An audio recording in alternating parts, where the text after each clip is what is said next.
مصلحا ومجددا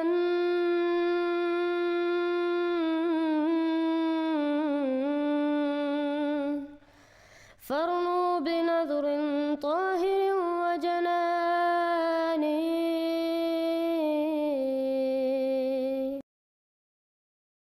مزید نئی اپڈیٹ کے ساتھ آپ دیکھ رہے ہیں یوٹیوب چینل میسج آف اسلام. قانون یا ہتھیار کس طرح پھنسایا جاتا ہے اور لگائی جاتی ہے 295 اور پیدا کیے جاتے ہیں گستاخ. ہم اپنے نمائندے سے گفتگو کرتے ہیں اور مزید معلومات جانتے ہیں کہ وہ اس کے بارے میں کچھ بتا سکتے ہیں. جی ضرور.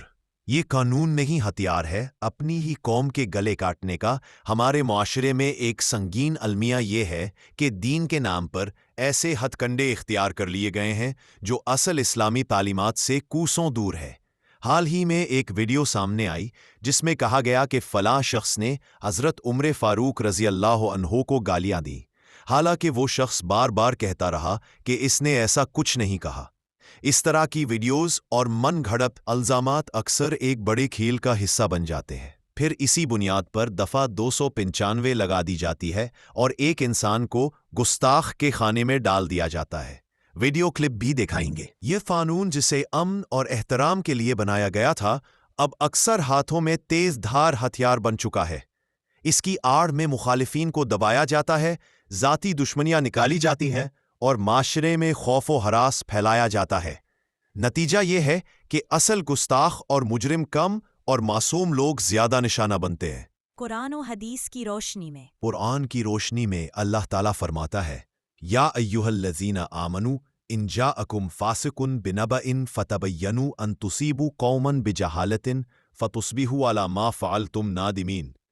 یعنی اے ایمان والو، اگر کوئی فاسق تمہارے پاس کوئی خبر لے کر آئے تو تحقیق کر لیا کرو، ایسا نہ ہو کہ تم کسی قوم کو نادانی میں نقصان پہنچا دو اور پھر اپنے کیے پر پشیمان ہو جاؤ. یہ آیت واضح کرتی ہے کہ بغیر تحقیق کے الزام لگانا اور اس پر کارروائی کرنا عین جہالت ہے. مگر افسوس آج یہی جہالت ہمارے معاشرے پر حاوی ہے. حدیث کی روشنی میں رسول کریم صلی اللہ علیہ وسلم نے فرمایا کفا بالمرء کذبا ان یحدث بکل ما سمع. صحیح مسلم. یعنی کسی آدمی کے جھوٹا ہونے کے لیے یہی کافی ہے کہ وہ ہر سنی ہوئی بات کو آگے بیان کر دے. یہ حدیث ہمیں متنبہ کرتی ہے کہ افواہوں اور جھوٹی باتوں کو آگے بڑھانا کتنا بڑا گناہ ہے. ہماری ذمہ داری.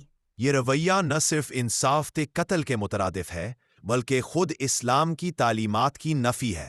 رسول کریم صلی اللہ علیہ وسلم نے تو دشمنوں کے طعن و تشنیع پر بھی صبر کا دامن ہاتھ سے نہ چھوڑا، مگر یہاں اپنے ہی بھائیوں کو جبر اور جھوٹے الزامات کے ذریعے ختم کیا جا رہا ہے. احمدی جماعت سمیت تمام باشعور طبقات کو اس حقیقت کو سمجھنا چاہیے کہ ایسے لوگوں سے دور رہنا اور احتیاط برتنا ضروری ہے جو مذہب کے نام پر جھوٹ گھڑتے ہیں اور دوسروں کی جانوں کو خطرے میں ڈالتے ہیں. جھوٹے الزامات اور جھوٹی شہادتیں کسی کو ناحق مار دینے کے مترادف ہے، اور یہ نہ صرف دنیاوی جرم ہے بلکہ اخروی حساب میں بھی شدید پکڑ کا موجب ہوگا.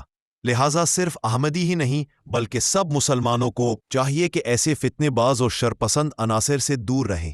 اپنے بچوں کو بھی ان کے جھوٹے پروپیگنڈے سے بچائیں، ان کے دلوں میں قرآن اور سنت کی تعلیمات راسخ کریں اور انہیں سچائی، تحقیق اور عدل کا سبق دیں.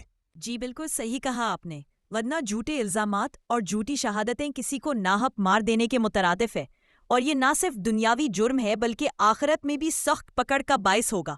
ہمیں سوچنا ہوگا، اگر یہی ہتھیار کل ہمارے خلاف استعمال ہوا تو پھر انصاف کہاں تلاش کریں گے؟ قانون اگر انصاف کے بجائے ذاتی انتقام کا آلہ بن جائے تو معاشرے میں امن کیسے قائم رہ سکتا ہے؟ آج وقت کی ضرورت ہے کہ ریاست اور عوام دونوں یہ سمجھیں کہ احترام انبیاء علیہ السلام اور صحابہ کرام رضی اللہ عنہ کے نام پر گھڑی جانے والی سازشوں کو روکنا ہی اصل خدمت دین ہے، ورنہ یہ آگ سب کو جلا ڈالے گی. ویڈیو کلپ دیکھتے ہیں.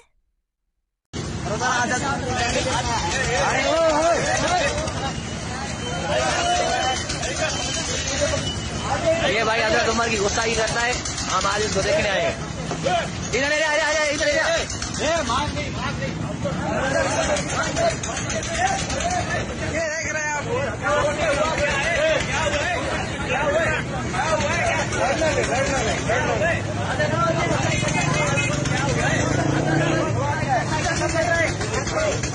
ادھر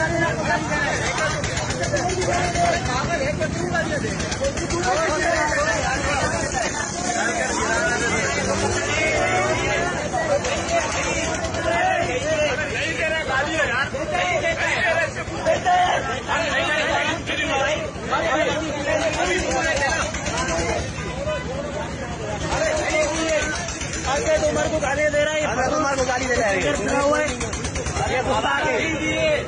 حضرت عمر کو حضرت امیر معاویہ کو گالیاں بکتے ہیں، غیرت آدمی اس کو پکڑو، جہاں بھی ملے بھائی جان اس کو پکڑو۔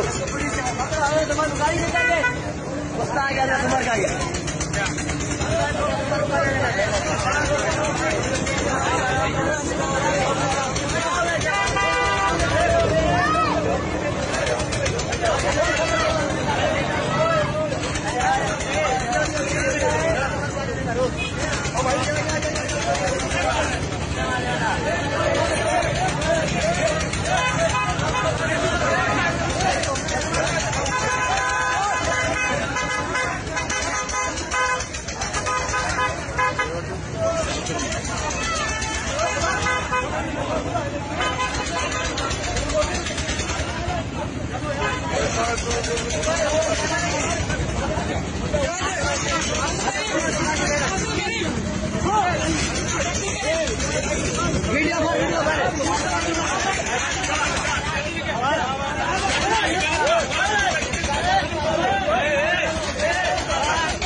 مزید نئی اپڈیٹ دیکھنے کے لیے چینل کو سبسکرائب اور ویڈیو کو شیئر ضرور کریں۔ کومنٹ سیکشن میں اپنی رائے ضرور دیں۔ یوٹیوب چینل میسج آف اسلام تو رکھتے ہیں مسلمانوں کا دین، ہم تو رکھتے ہیں مسلمانوں کا دین، دل سے ہے خدا میں خاتم المرسلین۔